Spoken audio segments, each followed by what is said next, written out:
आज पार्लिमान ने supreme court का 3 सिरों से किया हुआ फ़ैसला मुस्तरद कर दिया और ये बहुत बड़ी ख़बर थी इस हवाले से कि आम तौर पर जजेस के कंडक्ट के ऊपर पार्लियामेंट में बहस नहीं की जाती, एक आइनी कदगन है उसके ऊपर।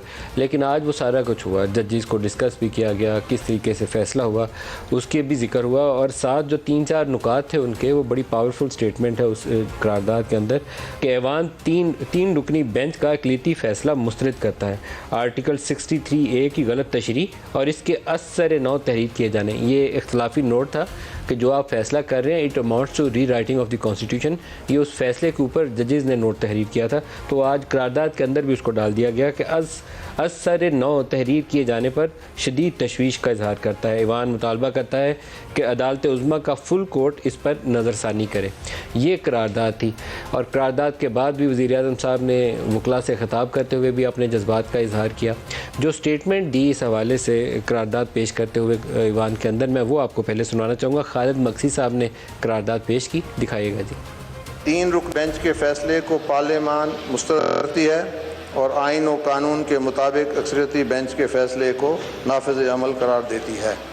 ये ऐवान सियासी मामलात में बेजा अदालती मुदाखलत पर तशवीश का इज़हार करता है। ये ऐवान मुल्क में सियासी और माशी इस्तेहकाम के लिए आइन और कानून में दर्ज तरीक़ाकार के ऐन मुताबिक वज़ीर आज़म और काबीना को पाबंद करता है कि इस खिलाफ आइन और कानून फैसले पर अमल ना किया जाए।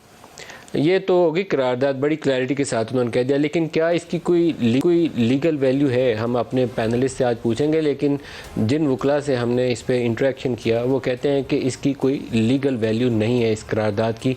2 माजी के मौके मैंने बहुत से वकला से इस पर बात की कि कोई ऐसी नज़ीर मौजूद है, तो उन्होंने कहा कि 2 ऐसे मौके मौजूद हैं कि एक दफ़ा कस्टम एक्ट को अमेंड किया गया और एक दफ़ा लोकल बॉडीज़ इलेक्शन के हवाले से लॉ को अमेंड किया गया, लेकिन उसमें सुप्रीम कोर्ट का हवाला देकर उस फैसले को अमेंड किया जाता है।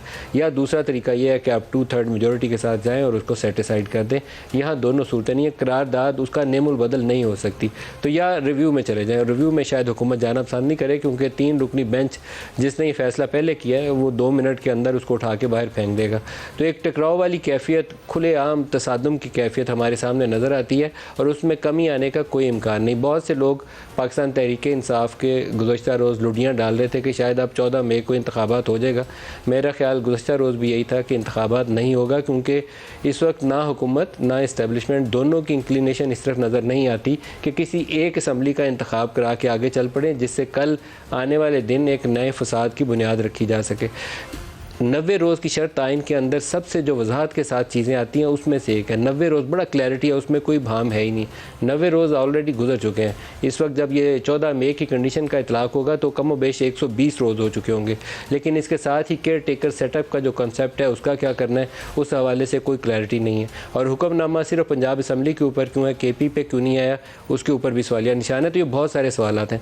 मैं अपने पैनलिस्ट की तरफ जाने से पहले इमरान खान का एक स्टेटमेंट आपको दिखाना चाहता हूँ। इमरान खान कामयाब हुकूमत नहीं दे सके, लेकिन 27 मार्च के बाद एक कामयाब एजुटेशनल पॉलिटिक्स देकर बहुत कामयाब हैं इस वक्त वो, और मकबूलियत की बुलंदियों के ऊपर है, इसमें कोई दो राय नहीं है। जब वो इस्लामाबाद पहले 25 मई को पहुंचे थे तो कासिम सूरी का एक जुमला वो पूरी कौम ने सुना था, इस्लामिक टच भी खान साहब थोड़ा सा दे दें।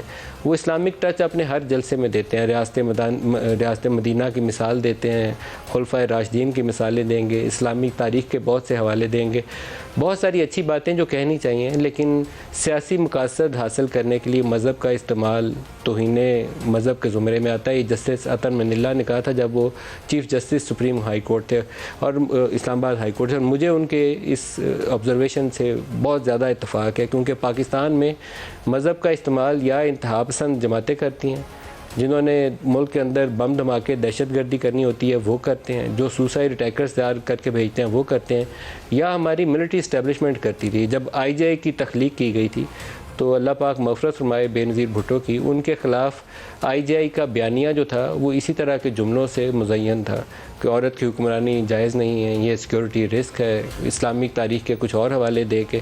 तो तमाम चीज़ें, तमाम हरबे जिनसे सियासी मुखालिफ को दूर रखा जा सके, वो मज़हब का नाम इस्तेमाल करके तो जज्बात को भड़काने के लिए इस्तेमाल किए जाते हैं।